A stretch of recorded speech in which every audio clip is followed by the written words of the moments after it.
നമസ്കാരം, ഭാരത് ലൈവിലേക്ക് സ്വാഗതം. എൻഡിഎയിൽ ചേരുമെന്നുള്ള പ്രചാരണം തള്ളാതെ ഫറൂഖ് അബ്ദുള്ള ലോക്സഭാ തെരഞ്ഞെടുപ്പിൽ ഇന്ത്യ മുന്നണിയിൽ നിന്ന് മത്സരിക്കില്ല.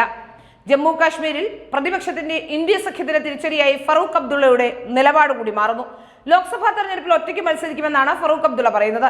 കോൺഗ്രസ് നാഷണൽ കോൺഫറൻസ് ചർച്ച പരാജയമാണെന്ന് പറഞ്ഞ ഫറൂഖ് അബ്ദുള്ള എൻഡിഎയിൽ ചേരുമെന്നുള്ള പ്രചരണത്തെ ഒട്ട് തള്ളിക്കളഞ്ഞുമില്ല. ലോക്സഭാ തെരഞ്ഞെടുപ്പ് അടുക്കുന്തോറും നിരവധി തിരിച്ചടികളാണ് ഇന്ത്യ മുന്നണി സഖ്യത്തിനേൽക്കുന്നത്. എൻഡിഎക്കൊപ്പം നിതീഷ് കുമാർ പോയപ്പോൾ നിസ്സഹകരണ നിലപാടിലാണ് പശ്ചിമ ബംഗാൾ മുഖ്യമന്ത്രി മമതാ ബാനർജി. ചർച്ചകൾ നടക്കുന്നുണ്ട്. ഓരോ പാർട്ടിക്കും അവരുടേതായ പരിമിതികളുണ്ട്. നാഷണൽ കോൺഫറൻസും PDPയും ഇന്ത്യ ബ്ലോക്കിന്റെ ഭാഗമാണ്. അത് തുടരുമെന്നും കോൺഗ്രസ് MP ജയറാം രമേശ് മാധ്യമങ്ങളോട് പറയുന്നുണ്ട്. അതേസമയം രാഹുൽ ഗാന്ധിയുടെ ന്യായയാത്രയ്ക്ക് പിന്നാലെ അസമിൽ കോൺഗ്രസ് വർക്കിംഗ് പ്രസിഡന്റ് ഉൾപ്പെടെ പാർട്ടിയുടെ 2 MLA മാർ BJP സർക്കാരിന് പിന്തുണ പ്രഖ്യാപിച്ചു. ഇതോടെ അസമിലെ പ്രതിപക്ഷമായ കോൺഗ്രസിന്റെ നില കൂടുതൽ പരുങ്ങലിലായി.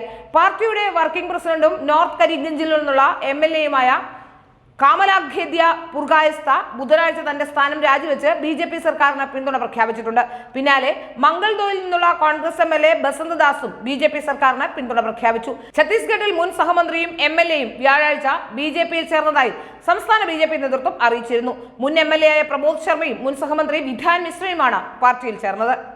റായ്പൂരിലെ സംസ്ഥാന BJP ആസ്ഥാനമായ കുഷാഭൌ തക്കരെ പരിസാറിൽ മുഖ്യമന്ത്രി വിഷ്ണുദേവ് സായിയുടെയും സംസ്ഥാന യൂണിറ്റ് പ്രസിഡന്റ് കിരൺ സിംഗ് ദിയോയുടെയും സാന്നിധ്യത്തിലാണ് അവർ BJP അംഗത്വമെടുത്തത്. BJPയിൽ ഒരു സാധാരണ പ്രവർത്തകന് പോലും ഉയർന്ന സ്ഥാനങ്ങളിലെത്താൻ അവസരം ലഭിക്കുന്നുണ്ടെന്നും മുഖ്യമന്ത്രി പദത്തിലേക്കുള്ള തന്റെ കയറ്റം ഉദാഹരണമായി ചൂണ്ടിക്കാട്ടി അവരെ സ്വാഗതം ചെയ്തുകൊണ്ടാണ് മുഖ്യമന്ത്രി പറഞ്ഞത്. ഇങ്ങനെയാണ്: നരേന്ദ്രമോദി ലോകത്തിലെ ഏറ്റവും ജനപ്രീതിയുള്ള നേതാവാണ്.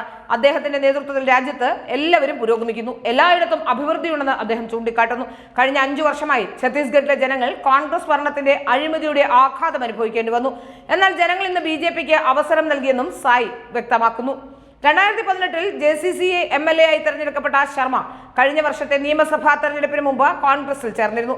1998-ൽ കോൺഗ്രസ് MLA ആയി തെരഞ്ഞെടുക്കപ്പെട്ട മിശ്ര അജിത് ജോഗി സർക്കാരിൽ 2000 മുതൽ 2003 വരെ സഹമന്ത്രിയായി സേവനമനുഷ്ഠിച്ചിട്ടുള്ള ആളാണ്. ഏതായാലും സഖ്യം ഇങ്ങനെ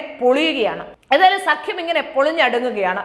കേന്ദ്രത്തിൽ NDA സർക്കാരിന് ഒരു ബദലുമില്ല എന്ന് ഓരോ ദിവസം കഴിയുന്തോറും ഇപ്പോൾ മറ്റ് ഇന്ത്യ സഖ്യം കാണിച്ചു കൊടുക്കുകയും ചെയ്യുന്നു.